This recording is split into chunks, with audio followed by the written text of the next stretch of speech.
Welcome to the Survivor's Guide to Life podcast. What is it like when a crisis hits? How do we respond?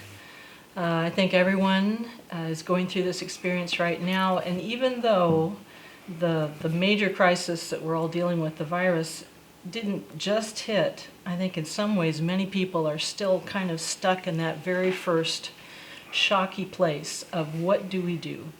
Today on our podcast, we're going to talk about how to navigate through that first hit of a crisis and what's important to do and what's important to keep in mind. So with that in mind, I'll say hello and welcome to the Survivor's Guide to Life on KPCA Petaluma 103.3 FM. I'm Jenny Stevenson, your host, and joining me is Dr. Peter Bernstein. Today we continue in our series on how to survive through adversity. Dr. Bernstein, or Peter, as he likes to be called, is a coach and mentor with Next month. Almost 50 years of experience helping people survive and grow through trauma, struggles, and hard times, the stuff of real life. The goal of our series is to help you discover what we've experienced, that adversity is more than a trial to endure. It can be an exciting opportunity to learn, grow, and thrive. Sounds good, Jenny. Hey. And we're supposed to be entertaining during a very heavy subject. But, you know, I'm glad that Jenny's starting it today, because we were just talking about how both of us over-preparing make this thing really stiff. But, you know, I was telling her, once I start preparing, I get so into this, and it affirms me. I get a lot out of it, too. Whether I've written this stuff or not, I get a lot out of it. So once I get going, I can't get my face out of it for a while. I know, and I know you also get excited about wanting to make sure that the people tuning into the podcast get the help that they need. I want them to get the encouragement and the perspective that we have, which has to do with realizing there's purpose to adversity. And when I say that, and even when I listen to your intro, which I'm familiar with, that's not to say that we don't know about the emotion and the pain and the turmoil and the chaos and the agony that people go through. We go through too. So when we talk about this, I don't want to, and I know I mentioned this a couple of weeks ago, I don't want to act like I'm sitting on a throne 50 years or not. It doesn't matter. When we're hit with this stuff, it affects all of us, and our emotions get triggered off, and stuff comes up. And it's not pleasant. The difference is usually we know how to deal with the emotional content and what gets triggered, because that is something we have a lot of expertise about. We understand the body and how it's a reservoir for so much of this emotional content. We know how to discharge it. We know how to decompress, and we know how to get that part of it thrown back into perspective. So when we do go back to the crisis, we do go back to the adversity, we're much more positive. We're clearer for a while. And that's one of the messages I do want to convey to all of you.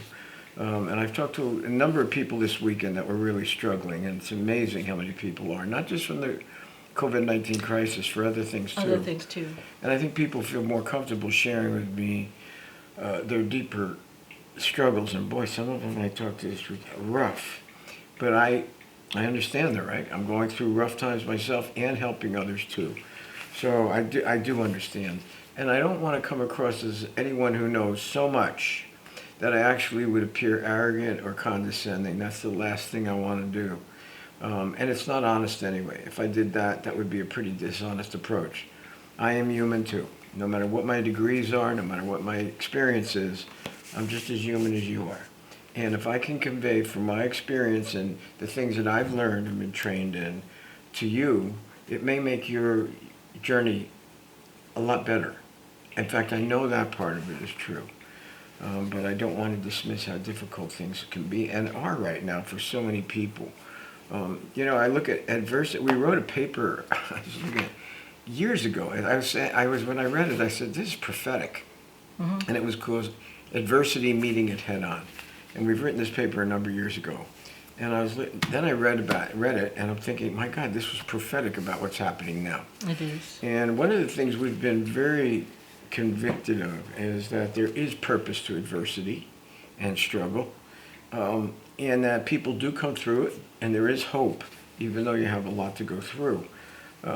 Steve, our producer, and I have friends in the Navy SEALs, and one of my good friends, Admiral Ray Smith, I hope it's all right if I mention Ray's name, invited us to Bud's graduation, right? Steve, it was a graduation, yeah. 28. Yep, and the speaker that day, it was inspiring, I gotta say. But he said one thing that really stuck out to me, and he was talking about the SEAL experience. This was Admiral Green.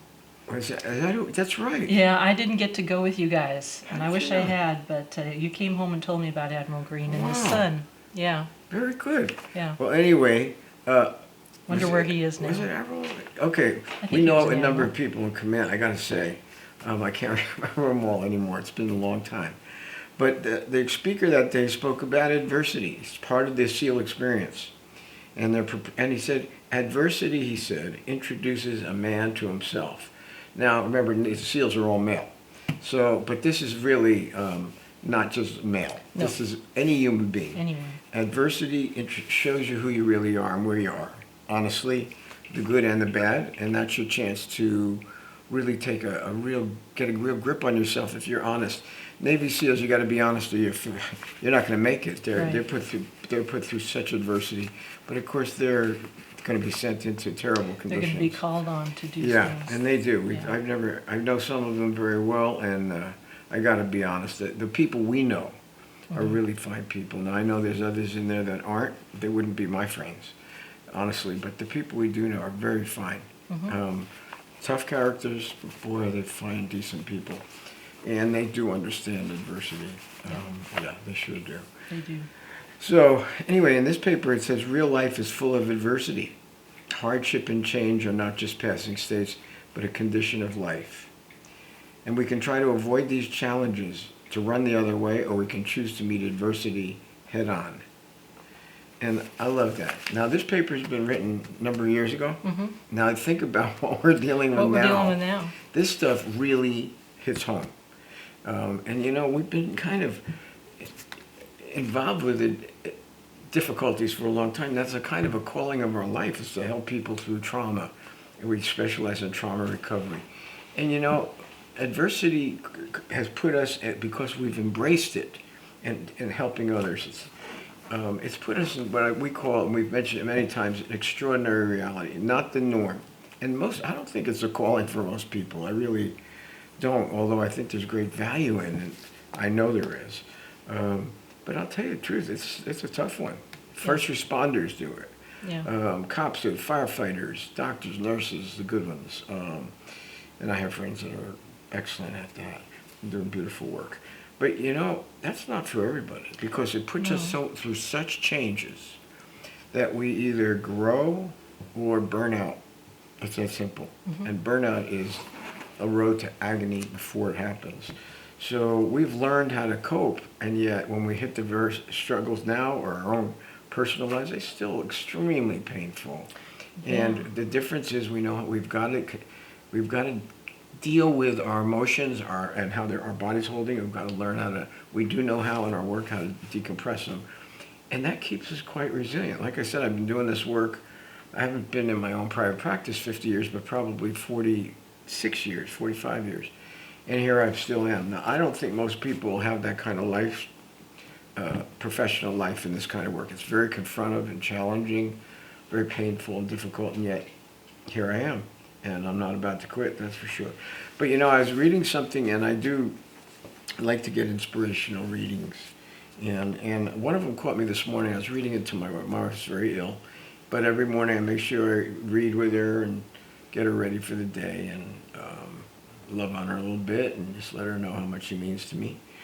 And I pray with her. But this devotional really caught my eye this morning, and I'm familiar with it, and yet it seems to be so fitting. And I'd like to read it, if that's okay, and see if it doesn't match up with what's happening these days. It talks about, and this is from the Psalms, the Bible. It's called, "Thou hast enlarged me when I was in distress." This verse is one of the greatest testimonials ever written regarding the effectiveness of God's work on our behalf during times of crisis. It's a statement of thanksgiving for having been set free, not from suffering, but rather through suffering. In stating that thou hast enlarged me when I was in distress, the psalmist is declaring that the sorrows of life have themselves been the source of life's enlargement. And then he talks about Joseph in the Bible. It says, haven't each of us experienced this 1,000 times and found it to be true? Someone once said of Joseph that when he was in the dungeon, iron entered into his soul. And the strength of iron is exactly what he needed, for earlier he had only experienced the glitter of gold. He had been rejoicing in youthful dreams, and dreaming actually hardens the heart. Someone who sheds great tears over a simple romance will not be of much help in a real crisis, for true sorrow will be too deep for him. We all need the iron in life to enlarge our character. The gold is simply a passing vision, whereas the iron is the true experience of life. The chain, that is the common bond uniting us to others, must be one of iron. The common touch of humanity that gives the world true kinship is not joy, but sorrow. Gold is partial to only a few, but iron is universal. If you want your sympathy for others to be enlarged, you must be willing to have your life narrowed to certain degrees of suffering. Joseph's dungeon was the very road to his throne, and he would have been unable to lift the iron load of his brothers had he not experienced the iron in his own life. Your life will be enlarged in proportion to the amount of iron you've endured, for it is in the shadows of your life that you'll find the actual fulfillment of your dreams of glory. So don't complain about the shadows of darkness, in reality that are better than your dreams could ever be. Don't say that the darkness of the prison has shackled you, for your shackles are wings, wings of flight into the heart and soul of humanity. And the gate of your prison is the gate into the heart of the universe. You have been enlarged through the suffering of sorrow's chain. It says if Joseph had never been Egypt's prisoner, he would have never been Egypt's governor. The iron chain that bound his feet brought about the golden chain around his neck. Right, when I read that and considering everything that's going on and how we see things, this just really hit home. We see a tremendous amount of purpose in difficulties. Not that we like them. It's just that we know they're going to produce something really good with certain attitudes. In fact, I was going through a... You know what I'm going to do? I'm going to ask you to wait just for a moment. Yeah. Because I want to hear what you have to say, and there are points that were made in there that are really important, but first we need to take a break. Absolutely. All right. Today, Peter and I are talking about the experience of going into crisis or adversity. And the points that we made earlier in the podcast were a quote that Peter had from a SEAL's graduation, that adversity introduces a person to themselves. And then another thing that he went over just before our break was he had a reading that talked about, and I want to ask you about this, about how adversity or difficult times enlarge us. And I want to make sure that people understand what you mean when you talk about what does that mean to be enlarged. Well, I think, and also you were going to make a point before we Well, no, I think that's a wonderful question. I'm glad you asked it. Well, when they talk about enlarged, they're really talking about deepening us. And in the thing that I read this today, which was it talks about, most of us do this, talked about Joseph in the Bible, and that he was a young man of dreams and had been spoiled and indulged and whatever. But that wasn't the enlargement. In fact, when people live in that state, they don't deepen, and they aren't connected with their fellow man during the times that they need to be. Sounds like you're talking about kind of ego or pride. I am, and I'm also talking about a lot of us and the way our culture's been designed. I think it really applies, because so many of us did not want to ever deal with the understanding of life with its disruptions, with its ups and downs and interferences, things that we couldn't control, but really strike us at the core. They're so powerful. We've been talking about from, what is his name? God, I can't remember his name, from the paper, Feller? Bruce Feller? Bruce Feller, yes. And he talks about the long goodbyes, the messy middle, and the new beginnings. Very well done. But I think that what we're really talking about is so many people have lived, especially in our culture, not wanting to get near the difficult conditions of life, not even wanting to get close.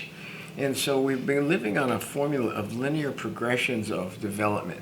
Well, you do such and such, you get your job, you work till you retire, you take your money, you go, you birth, you get married, you have children, you become grandparents, and it all sounded so linear. I always thought as a therapist that it was really, I don't know what they were describing other than theories in a psychological book, because I didn't find life to go like that most of the time. I felt people had a lot of disruptions in their life, and they had to cope with them, and they had to get through them. The danger in that old thinking of this linear progression of life is that people get married to that. And then what happens is when life really hits us with blows of disruption, they're so ill-equipped and unprepared because they haven't wanted to even think that way or get close to that. There's been a lot of material, looking for security through money, pension plans, lots of things like that. And those things are being blown out of the water now. And in some ways they should be. It doesn't mean everybody doesn't have money, but my gosh, you got 30 to 40 million people unemployed, 15,000 restaurants they expect to close, and businesses are closing, and oil and gas companies are going under, and it's a horrendous time during this COVID-19 crisis. And you know what? A lot of the things that we held dear to us was our financial security and the way things were in life and designed to distract us and give us a false sense of security. It was one of those very shallow, superficial approaches to life that really don't bind men to fellow man.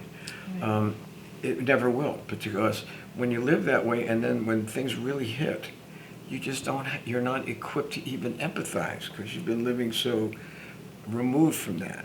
I think that we're seeing it on in a major report, my God, massive, where people have been so ill-equipped for this disruption. It sounds like you're saying that part of being enlarged, the reading that you did, is to be capable, to be equipped to get through very difficult times, and to have your priorities and your values on the things that will bring a fuller life to you. Fuller and richer, and more of who we're meant to be. It's funny, when I go through difficult times, and I'm certainly going through that with my wife and my mother and people we help, it doesn't mean I love the hardships and the loss. I don't, and I do grieve. But one of the things I also can be thankful for is what comes out of it. And what comes out of these difficult times is a deepening, where my priorities in life and my values become even clearer about what's important and what I don't have time for anymore. So it makes us more authentic, more truthful, more real, more connected with our fellow man and the conditions of life. I'm thankful for that. I wouldn't want to give up for anything. No. Somebody said the other day, well, I don't know where this came from, but one of our workers is from Fiji. She says, well, you're like a preacher. And I go, I said, I'm no preacher, and I don't want to stand behind a pulpit sermonizing people. I want to be engaged with my fellow man, not behind a pulpit. I want to be in the front lines. And I've lived that kind of life, and I'm grateful. It hasn't been a safe life, and I've gone through plenty. I've helped thousands of people through difficulties, and it hasn't stopped. I'm grateful. Let me go back then, as you're saying that, because when we started today's podcast, you were talking about, in spite of, even though you have been a professional counselor or therapist for a number of years, you're a coach and mentor now, to you, the value was being just as human as the people that you worked with, and then the people in your private life as well. And I want to read another thing from your paper, The Adversity, Meet It Head On. And you said, to face adversity, our starting point is to recognize our humanity and to see that we are vulnerable and limited beings. Now, that sounds like a difficult thing to do. Can you kind of Sounds like it. It's It is. very, someone will say, this sounds painful. Because it is. And we're talking about a way of life that we've been called to for many years now, of being in an extraordinary reality of helping people in terrible distress, sickness, death, dying, the after effects for loved ones and people who've gone through very bad times, soldiers, veterans, their families.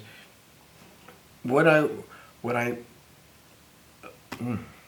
me take that back a little bit. I want to slow down. Yeah, so this is an important point, because it's not only that sounds painful, but I hope that people listening today go away with understanding what's behind this. Yeah. What is important about Coming to recognize our grips with their humanity? humanity. How will that help them get through this hard time? It helps us to, I'll be honest with you, it helps us to become more honest with ourselves of who we really are. Now, do I think everybody's been faced with that? I don't. It's happening now. For people that have been on the front lines like ourselves and others, we've been confronting that and being confronted with that for a long time, because that goes with part of the territory that we're in. We're faced with impossibilities. We can't save everyone. We're dealing with people and making them comfortable while they're dying. We're dealing with so many different things that most people go, I don't even want to go near that. It's so heavy. And yet it's a real condition of life. Very difficult. And what it makes us do is, here's people like ourselves who go in with the best intentions, incredible amount of training and growth and development, and we're faced with situations we can't fix. We can make people comfortable. We can hold them while they're dying. Or we can do so many different things like that, but fix them? We can't. Being in the middle of a crisis, if you weren't a spiritual person, not religious, but spiritual, you'll get spiritual, all right, because you know something else is in control, and it's not you. So we're faced with coming to grips with our own limitations and beginning to see ourselves the way we truly are. And that's painful, because we come to the end of ourselves and realize we don't have the control that we thought we did.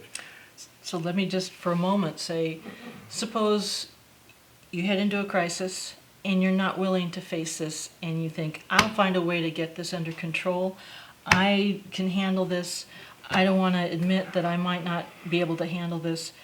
That kind of what happens then when people don't go there? What happens then? Yeah. That's where I've gone there many times. And I'll be honest with you, it happens to a lot of people, particularly the tough type, like me. And you know what happens? It's very humbling. Because what you do is you come to a point of realizing it doesn't matter what your personal view of things are. You're in a situation that calls for you to face real situations that are so difficult and overwhelming and overpowering. It's no wonder most people want to go. I don't want any part of that. I don't even want to know that exists in life. I understand why people feel that way. I still feel that way, and yet I don't live that way. I'm one of those people who face adversity or a difficult situation. I'm the one that goes into it to help people, not run away. A lot of people do run away. Our society is designed to run away and be distracted. The unfortunate part of that, when the stuff hits the fan and the disruptions of life happen, how ill-equipped we are to cope. I think it makes it worse. And I agree with you completely, and I think that when anyone refuses to admit that they can't control and keep everything okay, things just keep getting worse. They do get worse. Yeah. And it's like going into a dark abyss. And I've seen so many people during this crisis sink into paralysis, isolation, depression. Yeah. It's heartbreaking, and you can't move them because they're so terrified. But they are so ill-equipped to move into and face whatever they have to face. Those people come to the right place, because that's not me. And yet I can empathize with the fear. I can empathize with how scary it is to move forward. And yet, to me, that's the only thing you can do to get through this. You begin to learn new things. You begin to learn to be innovative and creative. Which I consider myself, I gotta say, by now, I got a bit of experience in that. I thrive off of the messy middle. People throw situations at me. They are difficult.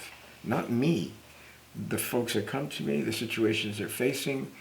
And my job is to be creative and to figure out how to cope and how to deal with these situations.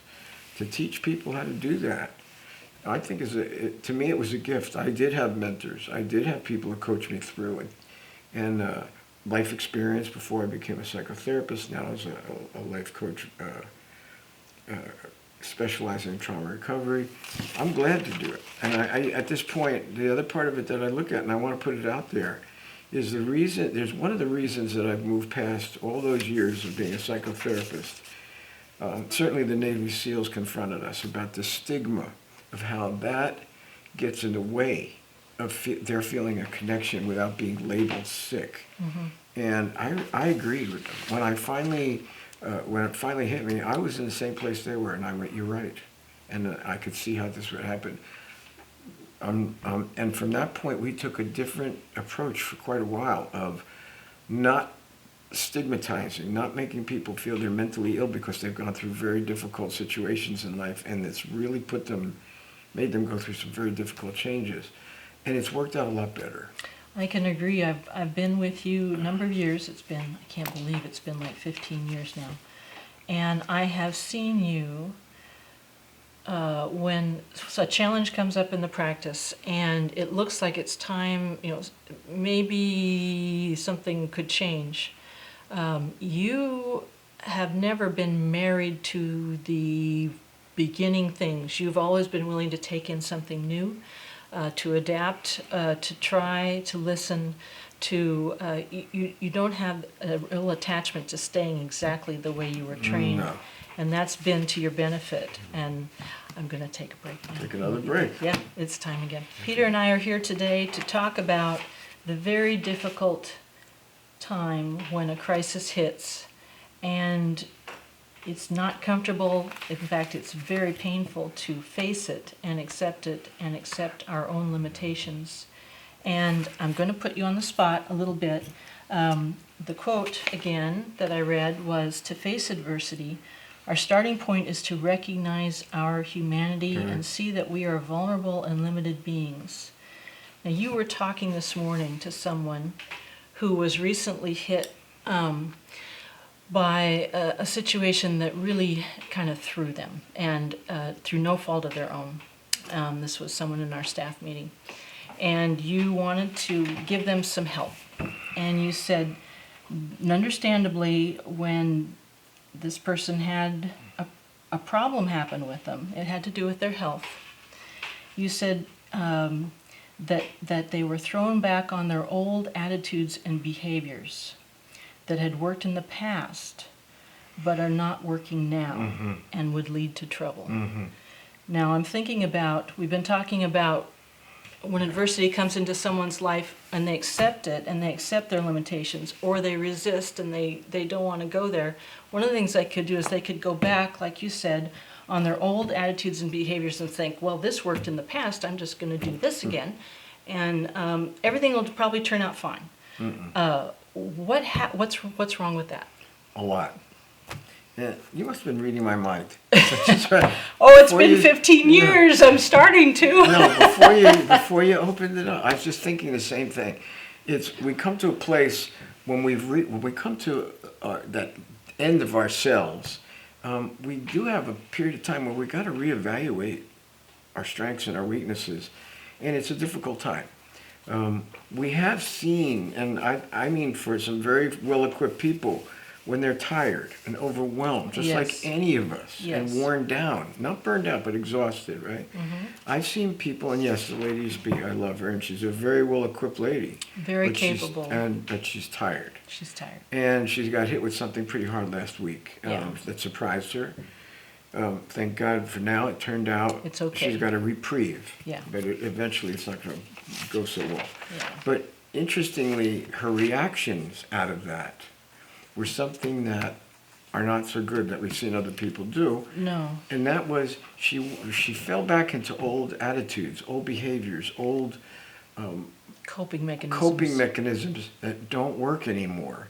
And instead of they're working, they actually open her up to, because it's not in the present, some new difficulties and new problems that she knew in the past how to deal with, all of a sudden she set herself up. She could take some heavy hits again. Not by her. It's not her fault. No. But if you're with the wrong people, and you know how they function, you know how to deal with it. And when she goes to those old behaviors, she forgets. And she sets herself up for some Additional trouble in her life. Yeah. Right. Now that's her old ways. Lots of people do that. I think that's got to be something that happens to people. It's not just unique to her. Not at all. But the point that you're making is it's in one of our it's in that paper actually, is that we got to move forward. And a lot of times when people think about being resilient, they think about things that worked in the past that they could fall back on to cope. And the kind of resilience we're talking about is you can't do that. You got to move forward. And you've got to know how to deal with the situations in the present, particularly adversity. What you want to do is respond to what's happening right in front of you. And if you go back to old ways, you're not there anymore. No, and it leaves you very vulnerable, and which is not the good kind of vulnerability, but susceptible to real trouble in the present. Yeah. So what we're talking about is a transformative kind of coping mechanism going forward.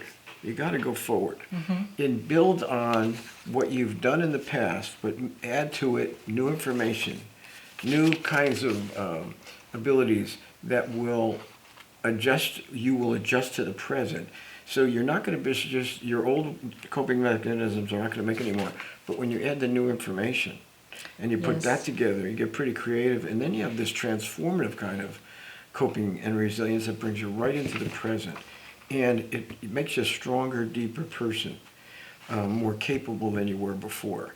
The folks that fall back to the old beliefs that worked in the past are in trouble. Yeah. This sweet lady that we know, and we think a lot of her. Very much. She's tired, and we all saw it. She fell back, and we're going, oh boy, Yeah. this is going to invite trouble that she can't afford. She's too tired. She's working very hard, and she's going to get nailed. Yeah. And she's got to sharpen up quickly and come back into the present. And, that's one of the things, too, that we need is supportive people around us who care during those times. To build on our own resources, but to have people who know us and believe in us, to reassure us, to remind us, and give us some help and support and encouragement.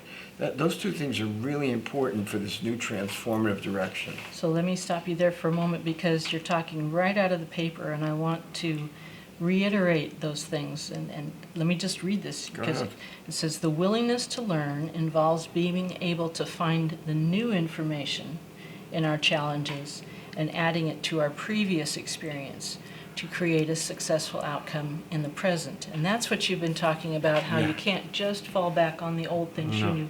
You've got to find the new things to respond now.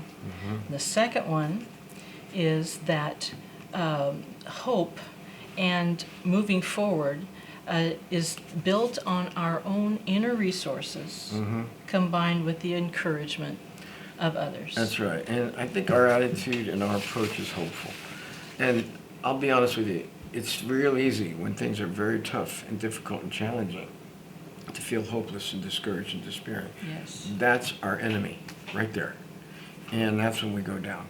So we can't afford that. What is the hope? It's kind of believing that things will be able to come through in a positive way in the future. And that's without knowing what the outcome is going to be yet. It's just knowing that good things will come out of this eventually. Now, if somebody's going through I want to say this, if somebody's going through a real hard time, like grieving, you're not going to tell them at that point, oh, everything's going to work out and you're going to be fine and that person went to heaven and you don't have to do it. We're not talking that kind of ridiculousness, and I've seen many people do this. You experienced that quite a bit when you were going to a support group, and people with good intentions, possibly, maybe not, were trying to help, and it was not a helpful thing to say things like that. I remember Lucy? Remember Which one? Lucy in your support group, the nice little lady? Yeah. She was so sweet. Nice lady. Yeah. That was Alzheimer's dementia. Yeah. She's a lovely lady. Her husband died. Yeah. You can't do that. Yeah. But one of the things that I do realize is you got to have an understanding deep within yourself that there is a purpose to all of this, and you're going to come through it. That belief gives you the energy and the passion to overcome those difficulties. There's no question about it, and it releases you into a more positive moving forward. Mm-hmm. The other part of it that you really need to do is you got to rise above your emotional pain. You've got to kind of, and physical pain, and you've got to be able to find the energy, the passion to overcome it. As I get very inspired by these kind of stories, but there was a Facebook story this weekend of a lady, lovely lady, and it showed her whole progression. She was completely disabled. She wasn't an older She was a woman. young woman, yes. Beautiful young woman, couldn't do anything. Yeah. She couldn't walk, they had to carry her. She was just helpless. And she was so determined to get through this. I tell you, it's something to watch because they did such a beautiful job of it. They had filmed from the very beginning and had put everything together in a kind of a timeline. It was beautiful, and they showed what she went through. And I think most people would have looked at that who had gone through that, and they would have wanted to give up. Not her. Mm-hmm. And she had some humor in the midst of some terribly difficult rehab. She used humor, and there's another Yeah. thing, yes. She was impressive. Well, the interesting thing is watching the progression. It brought me to tears. And boy, she was in her rehabbing, trying to get back on her feet, falling, and I mean, it was rough. Mm-hmm. And in the end, the beauty of it is they had her walking on the beach in a beautiful dress. Mm-hmm. And she was vibrantly alive. Like dancing. And dancing on the beach. Yeah, yeah. It was the most beautifully touching moment to watch what that lady had gone through, the hope she had. Mm-hmm. That I think a lot of people look at that and they would be so shocked Mm-hmm. and discouraged that they wouldn't want to live. This lady was different, and she didn't want to give up. And now that I think of it, I've known people in that situation that did kill themselves, that they were so discouraged and despairing. You personally know And this somebody lady who did was, that. if you watched it, my God, she had no control over anything physically. Mm-hmm. And at the end of it, here she is walking on the beach, dancing and running and being beautiful. She was a beautiful woman. I think she had a child. It was a beautiful progression. And that's the kind of things I'm inspired by. Mm-hmm. There are many stories like that of people that most of the time most people would say, oh, they're a write-off, they're going no place. And yet watch the progression of these folks and the courage and the hope and the passion they have to overcome their physical and emotional disabilities and to grab that, whatever is available to them, and make the most of it. Mm-hmm. Is an astounding experience to me. That's the way we live. Now, those people go through a lot. Well, so do we, and we help a lot of other people. It is difficult, but yet it can be done. And going through it provides a wisdom when you face these difficulties, and sometimes you don't overcome them. Sometimes we're dealing with loved ones that are dying, and it's heartbreaking and devastating, and you're not going to save them, but there's a wisdom. There's a conviction of an authenticity of life and truthfulness that puts things in perspective all of a sudden about what's important and what's a waste of time. And I think a lot of us, including myself, have spent a lot of time in things that are a waste of time and energy. When you face these difficulties, who wants to waste our time with things that aren't important, or people who waste our time? You want to deal with what's real and of value and authentic, and it has a completely different flavor to it because you're facing the true value of life and understanding life, death, dying, all of that, and it gives you such a deep appreciation and gratitude for what you do have, Mm-hmm. that even if what you're able to get is so small, it can mean so much and fulfill you. So I look at this and I know I am positive, and people think I'm really strong, but I suffer like everybody else. It's just I don't know how to get through it. People think I'm really strong. Well, I a lot of times feel like they may think so, but I don't. And yet, I'll be darned if I don't pull myself through and get back on my feet and just move forward. I am a spiritual man, and I do believe that there is a God. And how did I discover it? through going through these very overwhelming life quake situations that change your life. And you know, in a crisis, that somebody else got the power. Well, that was my time of discovery. I encourage people, we all are spiritual, if not religious, and to embrace that during these times. You can't miss it. You can deny it, you can reject it, but it's always part of us, a spiritual side to things. This opens that up for people who don't want to admit it. Oh, it's there. It becomes very much a thing to look at. Yeah. You're right. It's there. And we're heading into question time. And so I've got some questions for you, Peter. And my first one is, and this is another put you on the spot a little bit one, and it's not a long answer. But sometimes when people come in to see you or you talk to someone and they're heading into a crisis, you say, don't make any big decisions right now. You're going through a difficult time. It might not be wise to do.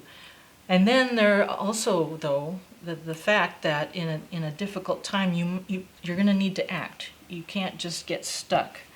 How would you kind of resolve those two things? That you can't let yourself get stuck, and yet you need to be careful about making big decisions. Yeah, I think that I really believe that that's a time we need support and people coming alongside us that really know what they're talking about. And I don't mean clinically only, but I mean about life. I've been through a lot, so I know the times to really get on it and move quickly and innovate, and other times then the emotions are really heated.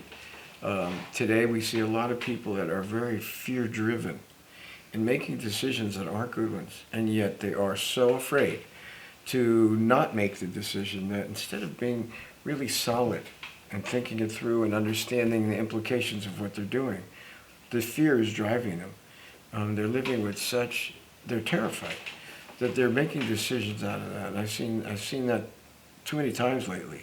And I look at it and go, they're so fear-driven, and these aren't the right decisions right now for them. I can see it, but yet, who's going to stop them? There are the other times, and I've done this with our teams and at the Institute, and that is, when this crisis hit, and we saw what it was going to do financially, because I've had so much business background, I knew to jump on things and take the opportunities. And not to wait around. And this wasn't some time to reflect, it was some time to move and strike quickly. We were right. And today we had a meeting, and there were certain things that came up in business that I couldn't have anticipated, and usually I'm on top of it, and I missed some opportunities. We hope we can make them up. But when I look back on those and go, geez, we should have done the whole thing. And they said we could, and they changed the whole scenario, the government and whatever. And I remember, now how could I have known that? So it's not perfect. We're not talking about being perfect. We're just talking about having that intuitive feel of when to move quickly and when to not do anything. Just sit tight and don't let your emotions be the thing that drive you. And a lot of times I've heard people say this, and I know they're not right. They say, well, intuitively, I can trust my intuition, and yet I'm watching it going, their intuition is so contaminated right now with emotions and reading things the wrong way. And they think that that's their intuitive ability, and it really isn't. In fact, that's a time when they should stop and sort those things out because they're not on the right track, and their egos are getting carried away, and all of a sudden they're the intuitive wonders. And you watch it and go, if that's their intuition, they're in trouble, because it's contaminated by all kinds of other things. They're not even reading the situation carefully and right. So we do see that, and we know when folks do that, they're going to make mistakes, and it's going to be painful. And they've gotten their egos, and they're just on the wrong track. So I know that that can happen, yeah. Let me follow that up with another question then, because that actually prompts a question for me, which is, a lot of us feel like we got a sense of intuitively what would be right for us, and I think we hold on to that to our detriment, especially during very difficult times. I know we talk about and value awareness of the body. Is there anything that could be valuable in being aware of your body sensations regarding your intuition? I don't know if I'm making any sense to connect these two. They are connected, and I think that we know, because we've talked about in a lot of episodes about how important the body is, and it is the reservoir of so much emotion, so much trauma, and it's not just a mental activity. The nervous system's affected. Your body is giving you readings on situations that may be painful, but you're not used to reading them. We have other people that have learned to survive by cutting off their connection with their bodies altogether. So they do intellectual, I call them machinations, and they're so disconnected from what's really happening. But we do believe, and we know it's true, that the body is so important in dealing with decisions, crisis, adversity, trauma, and there are ways to deal with it to help clear it out, to clear the emotion, to read what your body's telling you, what kind of emotion you're holding back, anger, sadness, shame, pain. We know that that's all part of this. That's what I kind of picked up, I think, because when you said contaminated intuition, the contamination I think you're talking about is kind of this emotional buildup that prevents you from really being able to read things correctly, and that is something that we've talked about being able to sense in your body. Well, I'll give you an example of that. You're right, but we've had people who think they're very intuitive, and we've seen them when we've tried to help them completely misunderstand an interaction and believe they're 100% right. And what it turns out to be is they've gotten triggered by old emotions, old trauma. I can think of a couple right now, and the lady was abandoned by her father, had a lot of and all of a sudden that gets triggered, and she completely misunderstands her husband, and she is absolutely convinced it's him. And we're sitting there going, he didn't do anything. Nothing's going on, and she's absolutely emotional, worked up, irate, and we're wondering, who is she talking to?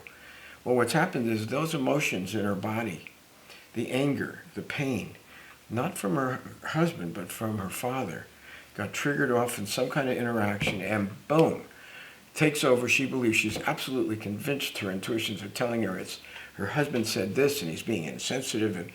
And we've watched these things and go, the guy's sensitive, he cares about her. He hasn't said a thing that's insensitive, and yet he's being accused of being horrible. And then, where's this coming from? Who's this about? It's about her father. And so we have seen things like that. We do know how to clear it out so people can progress and move forward. The folks that trust us know that they'll kind of defer eventually to us and realize something's wrong.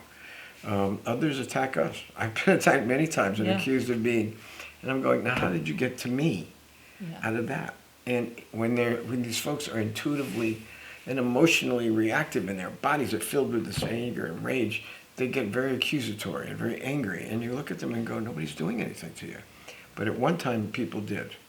So that's how off people can be. And at that time, these folks believe their intuition is telling them what's going on exactly. And it isn't.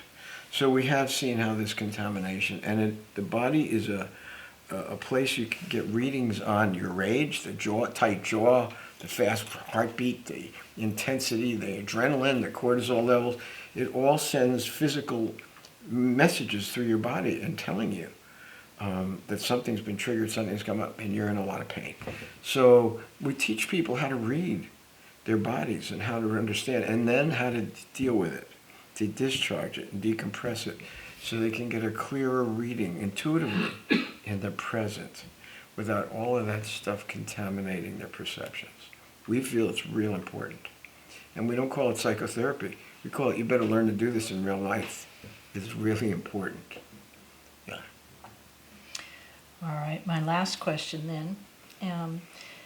And to me, this question is about, it has to do with kind of unrealistic expectations that people can have. To me, I see people, a crisis will come into their life, something, maybe they haven't even identified it as a crisis, but some change, some loss, some difficulty comes into their life, and they put upon themselves the expectations that they should be able to handle it. And what I'm wondering, I would like your thoughts on this.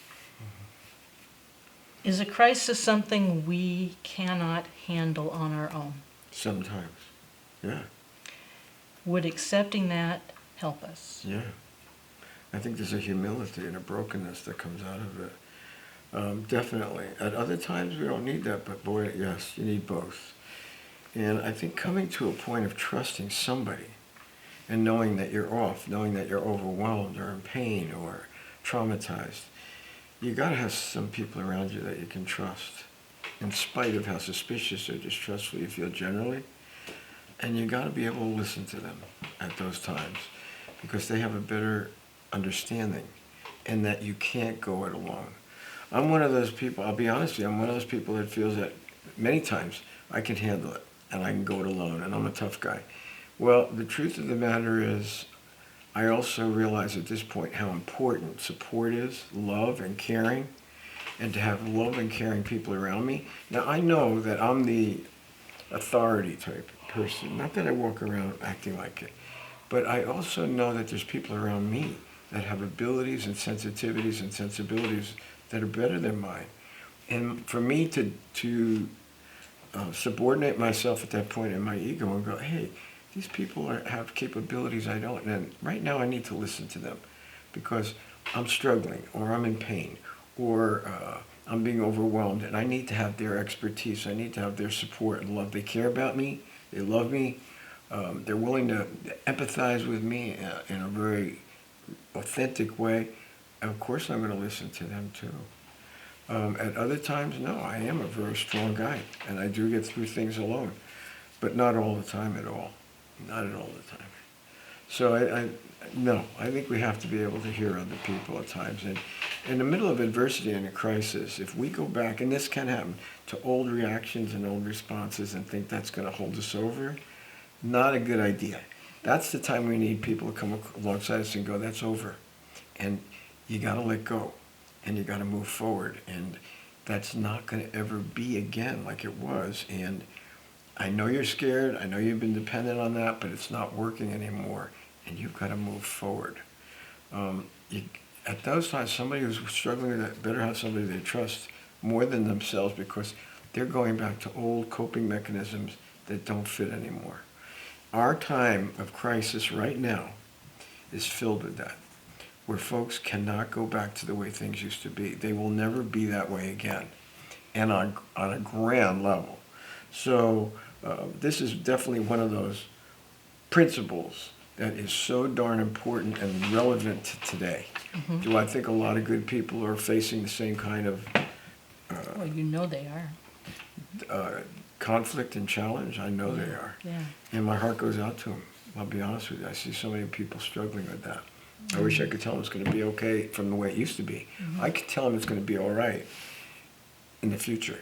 And they got to move forward and learn to cope and make adjustments and take advantage of this and see it as an opportunity for change, mm-hmm. and to find themselves in ways that they probably would have loved to do, but they never took the time to do.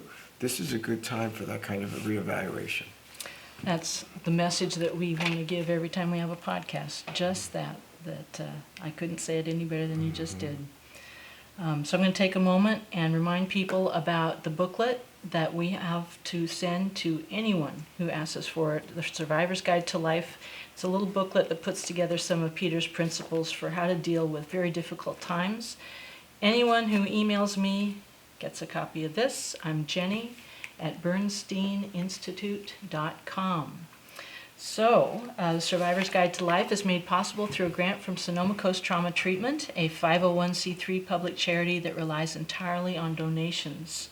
If you would like to support what we're doing here, if we've been of value to you, please go to sctraumatreatment.org, or we have a GoFundMe charity campaign.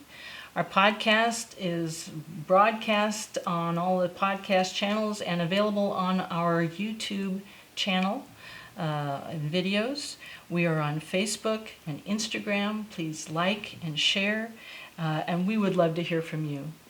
Peter and I are at 707-781-3335, or as I said, Jenny at bernsteininstitute.com. We'd love to hear from you. Our website, oh, I didn't do this, the survivorsguidetolife.com. Don't leave out the. Join us again next time, please. And this is the book. This really is the book. booklet. Yeah, here, we got it. Thank you. It's a great booklet. Anyway, thank you. We hope all of you hang in there. Don't give up. Keep moving forward no matter what, and keep the faith. Don't lose your hope.